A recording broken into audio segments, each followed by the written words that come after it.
तो स्वागत है दोस्तों आप लोगों का एम्ब्रोज मिल्की आईएएस एकेडमी में। हम लोगों ने मुख्य परीक्षा के दृष्टिकोण से प्राचीन इतिहास को कंटिन्यू किया हुआ है और अभी हम लोग स्रोतों पे डिस्कशन कर रहे हैं। प्राचीन इतिहास के अध्ययन सामग्री का विश्लेषण कर रहे हैं। तो पिछले कुछ लेक्चरों में हम लोगों ने साहित्यिक स्रोतों पर डिस्कशन किया, उसका विश्लेषण भी हम लोगों ने किया साहित्यिक स्रोतों के संदर्भ में। आज हम लोग बात करेंगे पुरातात्विक स्रोतों को। कोशिश करेंगे हम लोग ये पुरातात्विक स्रोत को आज हम लोग इन करके फिर हम लोग खंड 1 से अध्ययन को प्रारंभ करें, ताकि आगे की चीजें और भी आपको थोड़ा स्पष्ट हो और थोड़ा इंटरेस्ट जगे इतिहास में। साहित्यिक स्रोतों को हम लोगों ने देख लिया कि प्राथमिक स्रोत, द्वितीयक स्रोत, साहित्यिक स्रोतों का क्या महत्व है। और फिर मैंने पिछले लेक्चर में जस्ट श्रुति साहित्य के बारे में मैंने डिस्कशन भी किया था कि हम कहाँ तक हमें जो है कि उसका उपयोग करते समय किन सावधानियों को बरतना चाहिए, कितना सावधान होना चाहिए। आज हम लोग बात करेंगे पुरातात्विक स्रोतों के ऊपर। देखिए, पुरातात्विक साक्ष्य, पुरातात्विक साक्ष्य, कई बिंदुओं में इसका अध्ययन हम लोग करेंगे। सबसे पहले तो देखेंगे कि पुरातात्विक साक्ष्य के अंतर्गत किन किन चीजों को हम लोग शामिल करते हैं। तो जब बात किया जाए पुरातात्विक साक्ष्य का, अच्छा ये चीजें पुरातात्विक साक्ष्य की शुरुआत किया गया ब्रिटिश विद्वानों के द्वारा, ध्यान रखिएगा, ब्रिटिश विद्वानों के द्वारा।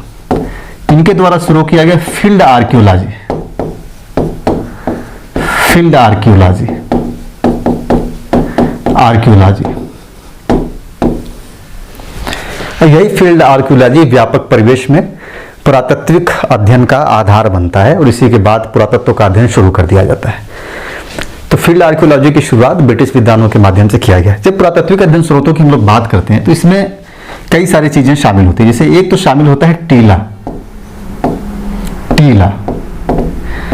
जब टीला की हम लोग बात करते हैं तो बेसिकली टीला दो प्रकार का होता है। एक होता है टीला बहुसंस्कृति,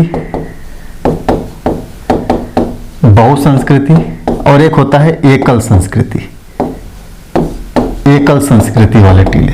टीले समझ रहे हैं ना क्या होता है? जैसे कई जगह जब हड़प्पा काल की खुदाई में कुछ टीले मिले थे तो बेसिकली टीला दो तरीके के होते हैं। एक टीला ऐसा होता है जिसमें एक ही संस्कृति के बारे में हमें जानकारी है, एक ही संस्कृति का अवशेष वहां पे। कुछ टीले ऐसे होते हैं जिसमें एक से अधिक संस्कृतियां होती हैं। तो टीलों को इसी वजह से दो भागों में बांट दिया जाता है, जिसमें एकल संस्कृति का मतलब होता है कि इस संस्कृति का क्या होता है, एक संस्कृति के स्तर का जानकारी होता है, एक संस्कृति की जानकारी या एक संस्कृति से जुड़ा हुआ होता है, एक संस्कृति से संबंध। और कुछ टीले ऐसे होते हैं जहां एक से अधिक संस्कृतियां पाई जाती हैं, एक से अधिक संस्कृतियां पाई जाती हैं, संस्कृतियां पाई जाती हैं। तो बेसिकली टीले का तात्पर्य क्या हो गया कि टीले से क्या होता है, संस्कृति के स्तर की जानकारी होती है। किसी भी संस्कृति के स्तर की जानकारी प्राप्त होती है, स्तर की जानकारी प्राप्त होती है। इसीलिए टीले हमारे लिए महत्वपूर्ण हो जाते हैं। हड़प्पा काल की खुदाई में कई सारे टीलों का यूज किया गया। कुछ लोगों ने देखा यहाँ पे टीला, ऊंचा सा टीला खड़ा हुआ है। टीला आप समझ रहे हैं ना, कोई भी ऊंचा हिस्सा जो जमीन से ऊंचा उठा हुआ उसे बोला जाता है टीला बोला जाता है। जब उसकी खुदाई की जाती है तो पता चलता है कि यहाँ पे कितनी संस्कृतियां हैं। कुछ टीले ऐसे मिले जहां पे एक ही संस्कृति का अवशेष मिले हमें, कुछ टीले ऐसे मिले जहां पे स्तर वाइज अलग अलग संस्कृतियां मिली। इसी वजह से टीलों को मैंने बताया कि दो भागों में बांट देते हैं। कुछ टीले ऐसे हैं जहां एक ही संस्कृति की जानकारी मिलती है, कुछ टीले ऐसे होते हैं जहां कई संस्कृतियां होती है तो कई स्तर मिल जाते हैं वहां पे। तो टीला एक इंपॉर्टेंट चीज है हम लोगों के पुरातात्विक साक्ष्य में या पुरातात्विक सामग्री में। दूसरा जो महत्वपूर्ण चीज है पुरातात्विक सामग्री में वह है अभिलेख, अभिलेख। देखिए, और अभिलेखों को भी हम लोग दो भागों में बांटते हैं। एक होता है राजकीय अभिलेख, राजकीय अभिलेख, और दूसरा होता है निजी अभिलेख, निजी अभिलेख, निजी अभिलेख। देखिए, अभिलेखों की बात किया जाए तो ये अभिलेख हमें सबसे पहले पत्थर पे मिलते हैं, पत्थर पर मिलता है। पत्थर के बाद आगे चल करके यह अभिलेख हमें तांबे पे मिलता है, तांबे पे खुदे हुए मिलते हैं, तांबे पर खुदे हुए, राइट। फिर आगे चल करके हमें लोहा पर भी खुदे हुए अभिलेख मिलते हैं, यानी लौह पे, लोहा पे। तो पत्थर और तांबे के रूप में अभिलेखों का खूब प्रयोग किया गया है। जो सबसे पहला अभिलेख हम लोगों को देखते हैं कि जो कहा जाता है एक्चुअल में हड़प्पाई अभिलेखों की चर्चा की जाती है, लेकिन हड़प्पाई अभिलेख पढ़े नहीं गए, इस वजह से वो हमारे लिए महत्वपूर्ण नहीं होते। इसलिए भारत में कहा जाता है कि अभिलेख लिखने की शुरुआत अशोक ने किया था, क्योंकि अशोक के अभिलेख पढ़े गए, स्पष्ट तौर पर पता चला कि ये अभिलेख है। तो अशोक के जो अभिलेख रहे वो क्या रहे, कहा जाता है कि अशोक ने ज्यादातर अभिलेख किस रूप में लिखे, राजकीय अभिलेख के रूप में उसने लिखा। राजकीय मतलब राजा के द्वारा, शासन के द्वारा एक प्रकार का निर्देश होता था, आदेश होता था, है ना, किसी चीज की जानकारी होती थी। अभिलेख में कई सारी चीजें शामिल होती है, ऐसा नहीं कि अभिलेख में कुछ चीजें, जब अभिलेखों की हम लोग बात करते हैं तो इसका सीधा सा मतलब होता है अभिलेख का, किसमें जो चीजें लिखा गया है वो कोई आदेश हो सकता है, ये कोई निर्देश हो सकता है, ठीक, ये कोई सूचना हो सकता है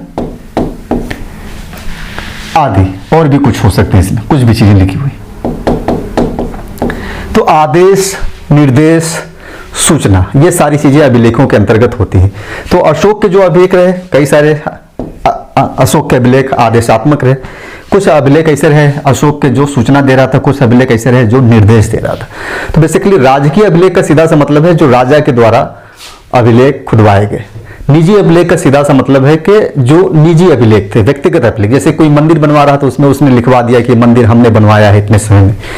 तो निजी अभिलेख बेसिकली मंदिरों में, घरों की दीवारों पे, यहाँ पे मिलता है। राजकीय अभिलेख हम लोग देखते हैं शासन के द्वारा ही चीजें स्थापित की जाती हैं। और राजकीय अभिलेखों में भी एक अभिलेख और आया जिसे बोला गया प्रशस्तिपूर्ण अभिलेख। प्रशस्तिपूर्ण अभिलेख, प्रशस्तिपूर्ण अभिलेख। प्रशस्तिपूर्ण अभिलेख का सीधा सा मतलब हो गया कि यहाँ ऐसे अभिलेख हैं जिसमें राजा की प्रशंसा की गई। और प्रशस्तिपूर्ण अभिलेख का जो सबसे पहला उदाहरण माना जाता है वह माना जाता है हाथी गुम्फा का अभिलेख। हाथी गुम्फा का अभिलेख, यह अभिलेख किसका था, खारवेल का था। ध्यान रखिएगा, यह जो अभिलेख रहा खारवेल का रहा। कहते हैं इसी से जो है कि प्रयाग प्रशस्ति का विकास होता है, प्रेरणा यहीं से मिलती है। प्रयाग प्रशस्ति, यह भी प्रशस्तिपूर्ण अभिलेख था। यह किसका था, समुद्रगुप्त का था। समुद्रगुप्त का था।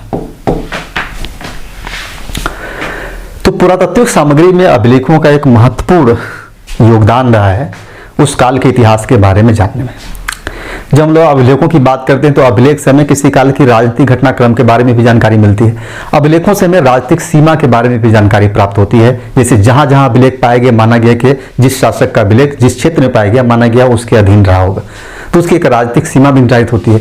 उस समय के कुछ राजनीतिक घटनाओं के बारे में भी जानकारियां मिलती है। जैसे कि अशोक के अभिलेख के बारे में बहुत कुछ जानकारियां अशोक के इतिहास के बारे में हमें उसके अभिलेखों से प्राप्त होती है। इसलिए डी.आर. भंडारकर ने अशोक का पूरा इतिहास सिर्फ अभिलेखों के आधार पर लिखने का प्रयास किया है। अशोक के अभिलेखों से जो सूचना मिली उसी बेस पर उन्होंने अशोक के पूरे इतिहास लिखने की कोशिश की है। तो ये अभिलेख इसलिए हमारे लिए इंपॉर्टेंट हो जाते हैं। किससे क्या होता है इन अभिलेखों से, तो एक तो होता है कि इन अभिलेखों से शासक की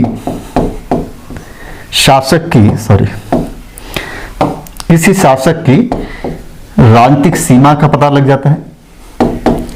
राजनीतिक सीमा की जानकारी होती है। अभिलेखों से ही हमें पता चलता है उस काल की, काल विशेष की सामाजिक राजनीतिक स्थिति की, ठीक, और शासक के मनोदशा की भी जानकारी प्राप्त हो जाती है। शासक के मनोदशा की जानकारी भी हमें अभिलेखों के माध्यम से मिल जाती है। शासक कैसा था उसके अभिलेखों से पता चलता है कि किस प्रकार का शासक था। क्या वह शासक सभी को मिलजुल करके सबको लेकर के साथ चलने वाला था, या बहुत ही क्रूर और अत्याचारी शासक था, या बहुत ही सौहार्दपूर्ण उदारवादी शासक था जो सबको मिला जुला करके लेकर चलता है। इस प्रकार की मनोदशा भी शासक के काल के संदर्भ में हमें उसके अभिलेखों से प्राप्त हो जाता है। और भी बहुत सारी जानकारियां शासक के धार्मिक अभिरुचि के बारे में भी पता चलता है अभिलेखों से। तो शासक के धार्मिक अभिरुचि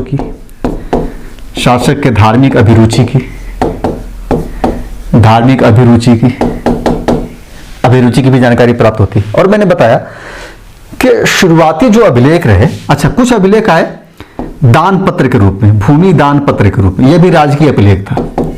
भूमि दान पत्र के रूप में कुछ अभिलेख आते हैं। और ये जो अभिलेख लिखे गए भूमि दान पत्र के रूप में, ये लिखे गए ताम्र पत्र पे। है ना। जैसे मंदिरों को उन्होंने भूमि दान किया तो ताम्रपत्र पे उन्होंने लिख दिया कि ये भूमि मैं फला मंदिर के लिए यहाँ पे दान दे रहा हूँ, तो वो एक प्रमाण हो गया उस मंदिर के लिए। मंदिर के ट्रस्टी के पास वो चीजें रहेंगी प्रमाण के रूप में कि हमें इस राजा ने दान दिया। अभी भी कई सारे मंदिरों में आप देखेंगे कुछ प्राचीन ताम्रपत्र अभिलेख मिलते हैं जहां पे पता चलता है कि हमें फला राजा ने हमें दान में दिया था। तो ये भूमि दान पत्र अभिलेख के रूप में, ये भी अभिलेख ही था, एक प्रकार का आदेश था जो ताम्रपत्र पे था। तो इसमें दान दिया गया, जैसे दान के रूप में, भूमि दान के रूप में, जैसे मंदिरों और अपने कुछ जागीरदारों या सामंतों कर लीजिए, सामंतों आदि को। तो ये सारे जो अभिलेख हैं ये राजकीय अभिलेख के प्रकार हैं। ताम्रपत्र के रूप में जो आता है भूमि दान, ये भी एक प्रकार का राजकीय अभिलेख था। जो प्रशस्ति अभिलेख आता है ये भी एक प्रकार का राजकीय अभिलेख था। कुछ निजी अभिलेख भी आते हैं जो मंदिर और बाकी भवनों वगैरह पे लिखे गए, वो निजी अभिलेख था। जो व्यक्ति बनवा रहा है वो अपना लिख दिया। जैसे मंदिर बन रहा है तो मंदिर बनते समय कुछ लोगों ने चीजें लिखवा दी वहां पे, तो वो निजी अभिलेख था। इसमें शासक का कोई हस्तक्षेप नहीं होता था। तो निजी जो अभिलेख रहे वह निजी अभिलेख कहां लिखे गए? मंदिरों पे लिखे गए। बेसिकली जो धार्मिक स्थल थे वहां पे, मंदिरों एवं ऐसे कर लीजिए धार्मिक भवनों पर,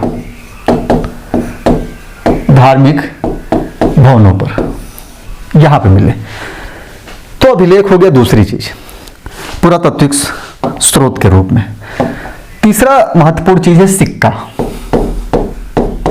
सिक्का के बारे में भी हम लोगों ने डिस्कशन, देखिए आप लोग थोड़ा सा, मैं बार बार बोलता हूं कि सिक्का के बारे में मैंने डिस्कशन किया है, अभिलेखों के बारे में भी हमने खूब डिटेल में डिस्कशन किया है। तो एक्चुअल में कंफ्यूज होते हैं बहुत सारे लोग। कुछ लोगों का मैसेज आता है कि सर मैं आपका क्लास, ये वाली जो क्लासेस चल रही हैं मेंस के पॉइंट ऑफ व्यू से, उससे मैं तो कक्षा 1 से देख रहा हूं, जितनी भी वीडियोस हैं मैं 1 से देख रहा हूं, लेकिन कहीं मिलता नहीं, कहां आपने जिक्र किया है। तो मैं बता दूं कि ये जो क्लास है ये प्रॉपरली मुख्य परीक्षा के दृष्टिकोण से बहुत गहराई से हम लोग जाएंगे, देखेंगे।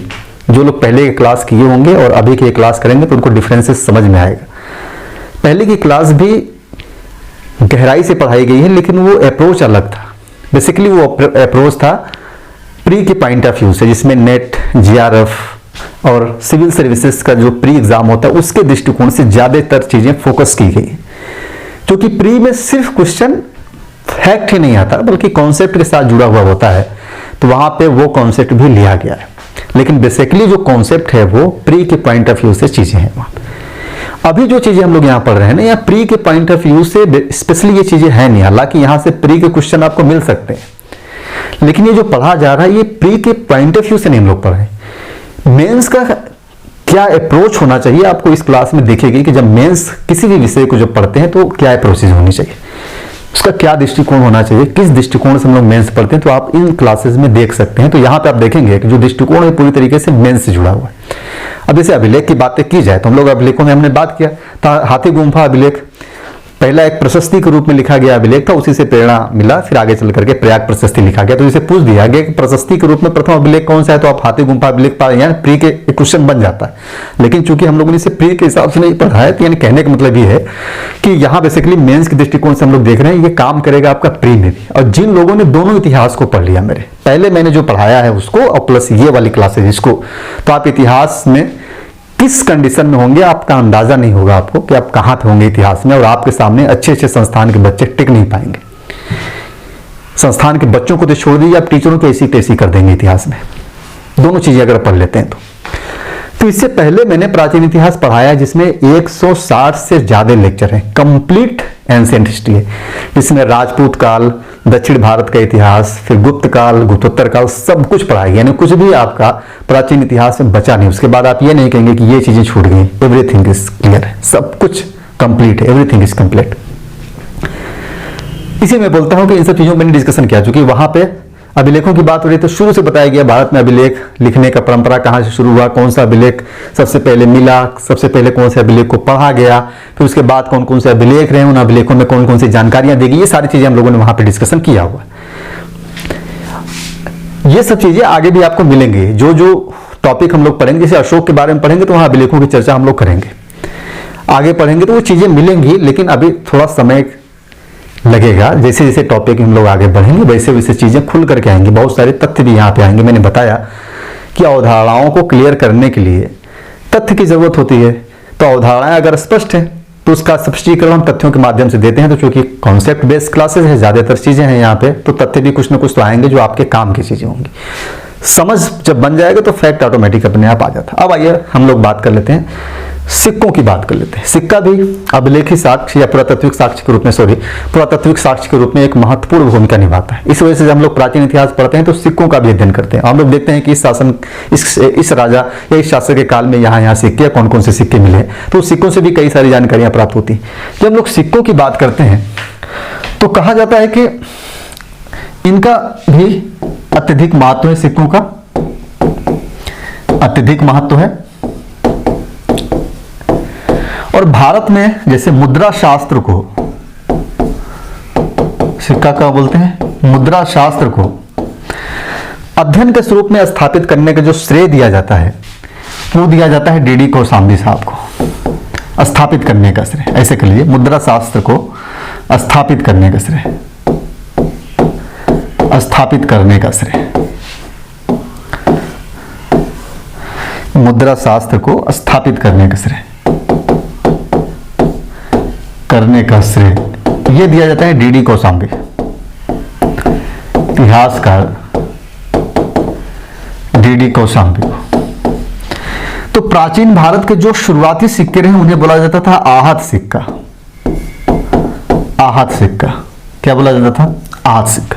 अब देखिए, सिक्कों को लेकर के हम लोगों ने शुरू से डिस्कशन किया है अपने पहले वाले क्लासेस में। भारत में हड़प्पा काल से लेकर के बाकी काल तक के सिक्कों के बारे में हम लोगों ने क्रमबद्धता से देखा है प्राचीन इतिहास में, कहां कहां कौन कौन सिक्के पाए गए। यहां मैं बता रहा हूं, शुरू में जो सिक्के मिले, बोलते हैं आरंभिक जो सिक्के थे आहत सिक्के। आहत सिक्का इसलिए बोला जाता था क्योंकि इन्हें पीट करके बनाया जाता था। आहत जानते हैं, चोट देना, तो उन्हें पीट करके चोट दिया जाता था, चोट कर दे करके सिक्के बनाए जाते थे। और इन सिक्कों की विशेषता ये होती थी कि इस पे कोई तिथि वगैरह, शासक का नाम वगैरह कुछ भी अंकित नहीं होता था। बेसिकली ये जो सिक्का होता था निगमों के द्वारा, जो व्यापारिक निगम होते थे ना, जिसे देखते हैं श्रेणी जिसे बोला जाता है, तो व्यापारिक श्रेणियों के द्वारा जारी किया जाता था। ये व्यापारिक श्रेणियों के द्वारा जारी किया जाता था, श्रेणियों द्वारा जारी किया जाता था। जब राजाओं की बात आती है तो राजाओं द्वारा जारी किया जाने वाला जो पहला सिक्का था, राजाओं द्वारा जारी किया गया, राजाओं द्वारा जारी सिक्का, ऐसे कर लीजिए, राजाओं द्वारा जो सिक्का जारी किया गया उसमें इंडो ग्रीक शासक थे, इंडो ग्रीक शासक थे, इन्होंने सिक्का जारी किया इंडो ग्रीक शासकों द्वारा। और इन सिक्कों की विशेषता होती थी कि इस पे तिथि लिखा होता था कि कब ये जारी हो रहा है, राजा का नाम और चित्र वगैरह अंकित होता था, चित्र वगैरह अंकित होता था इस तिथि में। तो इंडो ग्रीक शासकों ने भारत में तिथि युक्त और नाम युक्त, चित्र युक्त सिक्के जारी करने का पहली बार इन्होंने शुरू किया इंडो ग्रीक शासकों के द्वारा। उसके बाद परंपरा चली, फिर धीरे धीरे सिक्के का विकास भारत में होता है। अब सवाल उठता है कि जो सिक्के हैं, ये जो सिक्के हैं, ये हमारे लिए क्यों महत्वपूर्ण है, या प्राचीन इतिहास के स्रोत सामग्री के रूप में इनके इस्तेमाल से क्या जानकारियां प्राप्त होती है सिक्कों से। तो कई सारी चीजें आपको पता है कि सिक्कों से भी हम राजनीतिक सीमा का निर्धारण कर सकते हैं कि इस राजा का सिक्का यहां पे मिलता है, तो इसका सीधा सा मतलब कि यहां तक उसका अधिकार था। तो सिक्कों से कई सारी चीजें पड़ती थी। एक तो राजनीतिक सीमा की जानकारी सिक्कों से भी प्राप्त होती है, राजनीतिक सीमा। इसीलिए देखेंगे प्राचीन इतिहास के कई सारे राजाओं का सीमा निर्धारण करने में अभिलेख, सिक्के बड़ी महत्वपूर्ण हो जाते हैं। इसी बेस पे इतिहासकारों ने उस सीमा को निश्चित किया है कि इनका अधिकार कहां तक था, किन किन क्षेत्रों तक था। तो राजनीतिक सीमा का निर्धारण, सिक्कों से राजाओं के नाम का पता चलता है, राजाओं के नाम का पता चलता है, साथ ही तिथि की भी पता चलती है और वंशावली का भी पता चलता है। ये तीनों चीजें स्पष्ट होती हैं सिक्कों से, स्पष्ट होती हैं, सॉरी ऐसे लिख लीजिए, स्पष्ट होती है। तीसरी चीज, अगर सिक्के प्रचुर मात्रा में मिलते हैं, बहुयातायात ढेर सारे सिक्के प्राप्त होते हैं, तो इससे पता चलता है इनकी आर्थिक स्थिति का, आर्थिक स्थिति का, आर्थिक स्थिति का क्या होगा? अगर प्रचुर मात्रा में है तो आर्थिक स्थिति क्या होगी? अच्छी होगी। अगर यही सिक्के कम मात्रा में मिलते हैं तो माना जाएगा इनकी आर्थिक स्थिति खराब है, खराब है। ठीक, आर्थिक स्थिति।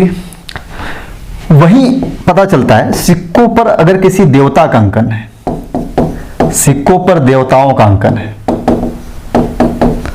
देवताओं का अंकन है, तो क्या जान सकते हैं आप?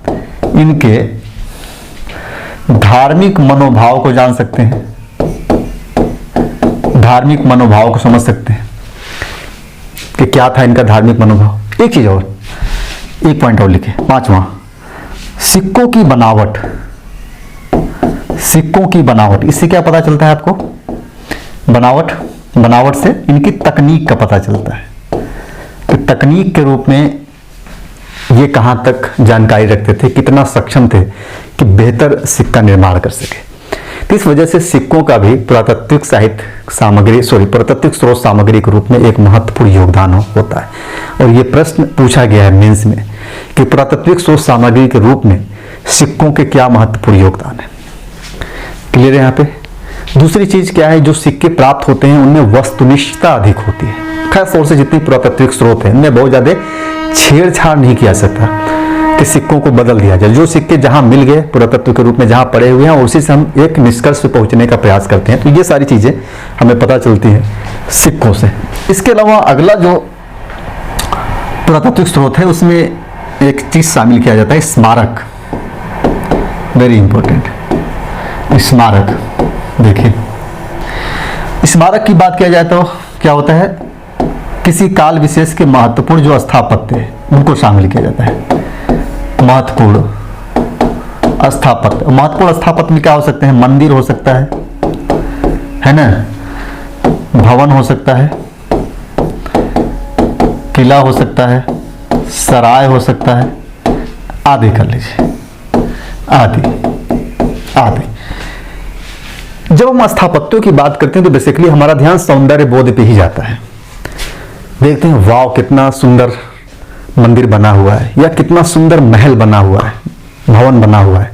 तो बेसिकली हमारा फोकस जाता है सिर्फ सौंदर्य बोध पे, क्योंकि हम उसी चीजों पे ज्यादा फोकस करना जानते हैं। हमारा माइंड वही फोकस करता है जो स्पष्ट रूप से सामने नजर आती है। जो चीजें नजर नहीं आती वहां पे फोकस करना नहीं चाहते।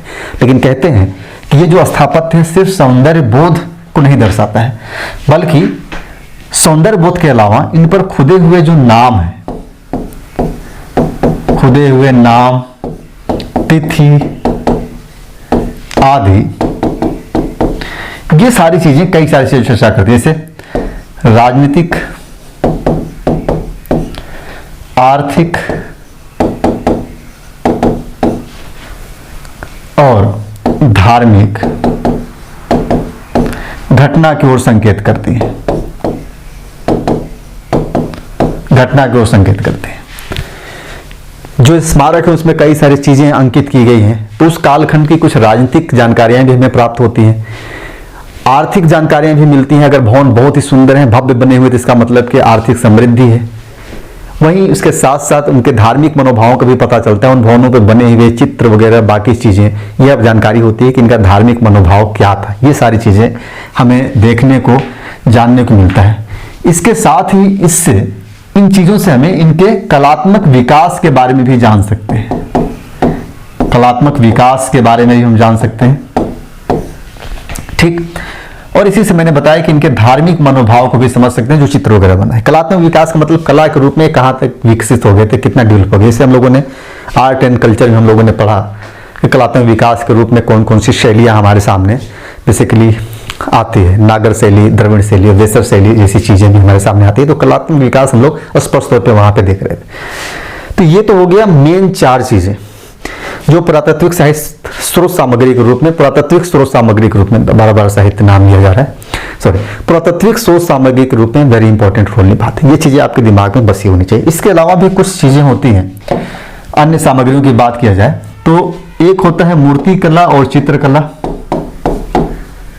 मूर्ति कला और चित्रकला,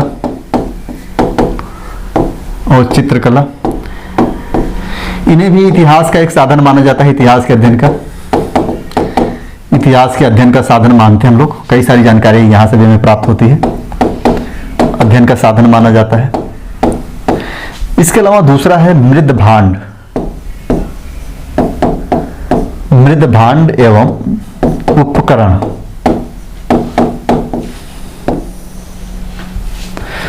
तो इससे क्या होता है मृद भांड एवं उपकरण से, कि इनके माध्यम से भी हम लोग काल विशेष के संस्कृतियों का अध्ययन कर पाते हैं, संस्कृतियों का अध्ययन कर पाते हैं। जैसे आपको पता है कि भारतीय इतिहास में एक लंबा कालखंड ऐसा रहा है जहां पे हमें पुरातात्विक शोध सामग्री पर ही निर्भर रहना पड़ता है। बाद में चल करके साहित्यिक शोध सामग्री आती है, लेकिन साहित्यिक शोध सामग्री शुरू में आने के बाद भी हमें कई 100 वर्षों तक हमें पुरातात्विक शोध सामग्री पर ही ज्यादातर निर्भर रहना पड़ा। साहित्यिक शोध सामग्री बहुत ज्यादा व्यापक जानकारियां नहीं प्राप्त करा पा रही थी, या जो जानकारियां प्राप्त हो रही थी वो बहुत ऑथेंटिक जानकारियां नहीं थी। इसलिए पुरातात्विक शोध सामग्री का प्रयोग लगभग हमें गुप्त काल तक लेकर के चलना ही पड़ा। उसके बाद के कालखंड में भी एक दौर ऐसा आता है जहां पे साहित्यिक शोध सामग्री बहुत ही कम मात्रा में है, तो वहां पे भी हमें कहीं ना कहीं पुरातात्विक शोध सामग्री पर निर्भर रहना पड़ता है, या फिर विदेशी लेखकों पर निर्भर रहना पड़ता है। तो ध्यान रखिए, साहित्यिक शोध सामग्री और पुरातात्विक शोध सामग्री में जब हम एक कंपेरिजन तुलना कराएंगे तो हम पाएंगे प्राचीन इतिहास के कालखंड में पुरातात्विक शोध सामग्री कहीं न कहीं साहित्यिक शोध सामग्री से ज्यादा महत्वपूर्ण हो जाता है, क्योंकि एक लंबे कालखंड का इतिहास हमें इससे मिलता है। दूसरी चीज, पुरातात्विक शोध सामग्री साहित्यिक शोध सामग्री से इस वजह से भी महत्वपूर्ण हो जाता है क्योंकि पुरातात्विक शोध सामग्री ज्यादा वस्तुनिष्ठ थी, वहीं साहित्यिक शोध सामग्री ज्यादा वस्तुनिष्ठ के बजाय विषयनिष्ठ होगी। विषयनिष्ठ इन द सेंस कि यह उस व्यक्ति से प्रभावित होगी जिस व्यक्ति ने साहित्य को लिखा, जबकि पुरातात्विक शोध सामग्री में ऐसी कोई चीज नहीं थी कि वो किसी चीज से प्रभावित हो जाए। जो पुरातत्व में जो उपकरण मिले उनके आधार पर हम एक निष्कर्ष पर पहुंच सकते हैं, तो ज्यादा वस्तुनिष्ठ मानेगी। तो ये तो चीजें हो गई है। अब थोड़ा सा और बातें कर लेते हैं हम लोग कि पुरातात्विक स्थलों का अन्वेषण कैसे किया जाता है। तो देखिए, हेडिंग डाल लीजिए, पुरातात्विक स्थलों के अन्वेषण की विधि।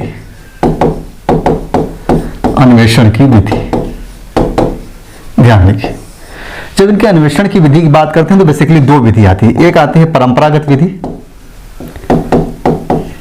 और परंपरागत विधि के तहत तीन चीजें शामिल की जाती है। एक होता है आकस्मिक खोज, जैसे हड़प्पा के स्थल की आकस्मिक खोज। दूसरा होता है तल चिन्ह संकेत, और तीसरा होता है साहित्यिक विवरण।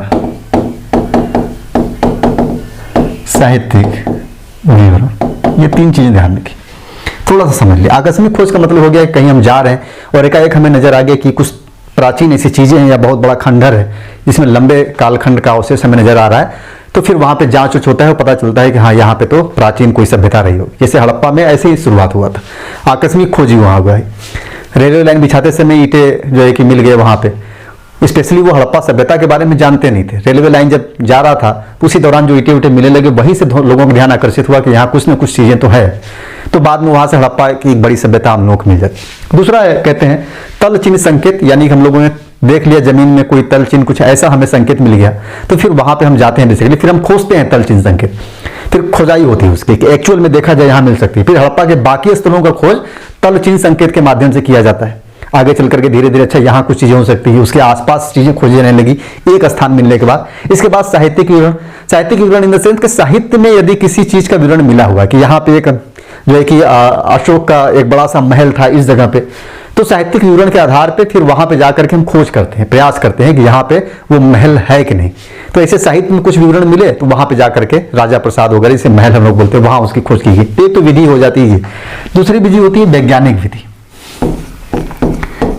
विधि। इसमें कई चीजें शामिल की जाती है। वैज्ञानिक विधि के तहत कई सारी चीजें शामिल होती है। जैसे एक होता है हवाई सर्वेक्षण करके हम जानने का प्रयास करते हैं कुछ चीजें। इसके अलावा सैटेलाइट का उपयोग भी अब होने लगा है। इसके अलावा रासायनिक जांच भी होने लगा है, रासायनिक जांच। इसके अलावा होता है इलेक्ट्रॉनिक विधि। कई सारी विधियां हैं, बस यहां ध्यान रखिएगा। इलेक्ट्रॉनिक विधि तो एक होता है सागर तल सर्वेक्षण। सागर तल सर्वेक्षण, ऐसे सर्वेक्षण के माध्यम से ये सारी चीजें जानकारी प्राप्त की जाती है।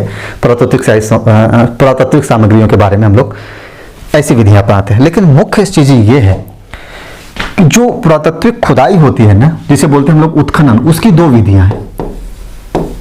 उत्खनन की विधि, दो विधि, दोनों विधियों को ध्यान रखिए। एक विधि होता है उत्खनन की लंबवत विधि, लंबवत, और दूसरा होता है क्षैतिज, क्षैतिज विधि। लंबवत और क्षैतिज से जुड़ी हुई बहुत सारी चीजें हैं, बहुत सारे तथ्य भी यहाँ पे फैक्ट हैं, लेकिन एक्चुअल में हम लोगों को उसे समझना नहीं। इसको लेकर के अलग से, जैसे कि कुछ जगहों पे आर्कियोलॉजिकल हिस्ट्री के संदर्भ में कुछ चीजें पूछी जाती हैं, तो यहाँ मेंस में उतनी ज्यादा चीजें पूछी नहीं जाती हैं, तो हम लोगों को वहां पे जाना भी नहीं, बस ये समझना है एक्चुअली खुदाई को लेकर के। लंबवत खुदाई का मतलब होता है कि जब हमें पता चल जाता है कि मान लेते हैं कि ये क्षेत्र है और हमें पता चल गया कि यहाँ पे कोई ऐसी चीजें मिली है, नजर आती हैं, जहां हमें पता चल सकता है कि यहाँ पे प्राचीन किसी सभ्यता के या किसी काल के अवशेष कुछ है, तो फिर इस क्षेत्र में हम लंबवत खुदाई करेंगे, गहराई में जाएंगे, देखेंगे। और गहराई में जाने के देखने का मतलब होता है लंबवत खुदाई से किसी सभ्यता संस्कृति के स्तर का पता लगता है, जिसे बोलते हैं हम लोग स्तर विन्यास। स्तर विन्यास, जैसे ऊपर गए तो किसी काल के मिले, और नीचे खुदे तो और किसी दूसरे काल के मिले, और खुदाई हुई तो किसी तीसरे काल के मिले। ये थोड़ा सा सस्ता होता है ये एक्चुअल में। तो इस प्रकार की जो लंबवत खुदाई होती है ना, ये क्या होता है, सस्ता होता है, आसान होता है, इसको खोदना आसान होता है। जैसे आप देखिए कि जब हैंडपंप बोरिंग करवाते हैं तो 400 फीट चले जाते हैं, इजी होता है, कोई भी करवा सकता है। तो ऐसे ये खुदाई लंबवत होती है, तो सस्ता हो जाए है, बहुत महंगा नहीं पड़ता, और ये इजी होता है, आसानी से यहाँ पे खुदाई की जा सकती है। और आसपास के जो लोग हैं उन्हें किसी प्रकार की परेशानी नहीं होती, दिक्कत नहीं होती, नहीं आसपास के लोगों को कोई दिक्कत नहीं होती। ध्यान रखें, ये चीजें ध्यान रखिएगा। ये इसी वजह से ज्यादातर जो खुदाइयां होती हैं पहले लंबवत खुदाई ही होती है। लंबवत खुदाई के बाद हम क्षैतिज खुदाई में जाते हैं। शुरू होती है लंबवत खुदाई से। दूसरा होता है क्षैतिज खुदाई। क्षैतिज खुदाई का मतलब, मान लेते हैं कि ये एरिया है, अब मान लेते हैं यहाँ पे हमें किसी सभ्यता का अवशेष मिले, तो हम जान रहे हैं कि यहाँ मिला है तो इसके आसपास भी चीजें होंगी, तो हम इसको बढ़ा करके यहाँ पे इस प्रकार की खुदाई करेंगे, लंबवत ऐसे खुदाई करेंगे। इसका सीधा सा मतलब होगा कि लंबवत खुदाई, जहां लंबवत खुदाई किसी सभ्यता के स्तर को दर्शाता है, वहीं जो क्षैतिज खुदाई है वह क्षैतिज खुदाई यह दर्शाता है कि संस्कृति का विस्तार, इस संस्कृति का विस्तार कहां तक हुआ है, विस्तार। इसके तहत क्या होता है, जब विस्तार जानेंगे तो हमें पता चलेगा कि यहाँ के लोगों का जीवन स्तर कैसा था, यानी कुल मिला के यहाँ का जीवन कैसा था। यानी ये कहने का मतलब कि यहाँ पे हम किसी संस्कृति को समग्रता से समझते हैं। लंबवत खुदाई में किसी संस्कृति को समग्रता से नहीं समझ सकते। हम पहचान सकते हैं अच्छा यहाँ पे ये चीजें थी, लंबवत जाने पे स्तर विन्यास पता लग जाएगा, लेकिन समग्रता से पता नहीं चलेगा कि इनका रहना खाना कैसा था, किस प्रकार का घर था। क्योंकि एक जगह खुदाई से तो पता चलेगा नहीं, फिर हमें बड़े क्षेत्र में खुदाई करना होगा। और बड़े क्षेत्र में खुदाई करने का मतलब हो गया उनके बने हुए हाथ से ढेर सारे उपकरण मिलेंगे, उनके घर मिल सकते हैं, रहना खाना नहाने की चीजें, बहुत सारी चीजें मिल सकती हैं, उनके श्रृंगार की चीजें मिल सकती हैं। तो जिससे हमें उस सभ्यता के लोगों को समग्रता से उनके सामाजिक आर्थिक राजनीतिक जो भी चीजें निकल सकती है वो चीजें हम समझ सकते हैं। अब होता है कि लंबवत खुदाई तो इजी होती है, आसान होती है, लेकिन ये जो क्षैतिज खुदाई होता है ना, ये इतना आसान नहीं होता, क्योंकि एक बड़े क्षेत्र में खुदाई होता है तो सबसे पहली चीज की क्षैतिज खुदाई क्या होता है, महंगा होता है, बहुत ही महंगा होता है। दूसरी चीज क्षैतिज खुदाई में कि यह क्षैतिज खुदाई महंगा होने के साथ साथ जिस क्षेत्र में अब हम सभ्यता की पहचान करके खोदने जा रहे हैं, तो उस क्षेत्र में जो रहने वाले लोग हैं उनके पुनर्वास की समस्या होती है। ताकि बहुत सारे लोगों ने उसी पता चला घर बना लिया, हमें खोदना है तो उनके घर को भी तोड़ना होगा। जो आसपास के लोग रह रहे हैं उनको हमें हटाना होगा कि भैया हटिए यहाँ से, हम एक रिसर्च शोध करने जा रहे हैं, यहाँ पे खुदाई होने जा रही, पता चलेंगे। तो यहाँ पे एक समस्या हो जाती है इनको लेकर के कि यहाँ पुनर्वास की समस्या होती है, आसपास के जो लोग हैं उनके पुनर्वास की समस्या होती है, पुनर्वास की समस्या होती है। यही कारण है कि सबसे पहले लंबवत खुदाई होती है, वर्टिकल खुदाई होती है सबसे पहले, उसके बाद जाकर के हॉरिजॉन्टल खुदाई होती है। वर्टिकल खुदाई होने के बाद जब प्रमाण मिलता है तब जाकर के हम हॉरिजेंटल खुदाई की तरफ आगे बढ़ते हैं, क्षैतिज खुदाई की तरफ आगे बढ़ते हैं। और कहने का सीधा सा मतलब ये है कि इन दोनों खुदाई को हम अलग अलग नहीं देख सकते। हाँ, शुरुआत होता है वर्टिकल से, बाद में हम हॉरिजेंटल की तरफ बढ़ते हैं, यानी कि जब वर्टिकल खुदाई मिल जाता है तो हम कोशिश करते हैं इसके आसपास की खुदाई करके हम बाकी इस सभ्यता की समग्रता को समझने का प्रयास करें। क्लियर है यहाँ पे? आइए, पुरातत्व के अध्ययन के लिए कुछ नए आयाम भी जुड़ गए हैं इसमें, ये चीज ध्यान रखिएगा, वेरी इंपॉर्टेंट है। नए आयाम यानी वैज्ञानिक आयाम जिसे हम लोग बोलते हैं, वैज्ञानिक आयाम। इसके साथ कई सारी चीजें होती है, बहुत नाम आप सुने होंगे, जिसमें एक होता है कार्बन डेटिंग, नाम आप सुने होंगे, कार्बन डेटिंग। इसमें जो है कि किया जाता है जीवाश्मों का कार्बन डेटिंग होता है।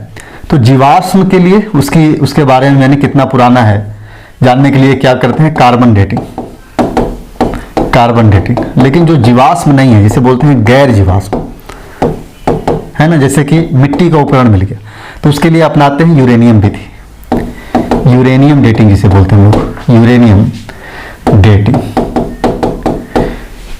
इसी प्रकार एक और है जिसे बोलते हैं पेलिएंटोलॉजी, पेलिएंटोलॉजी।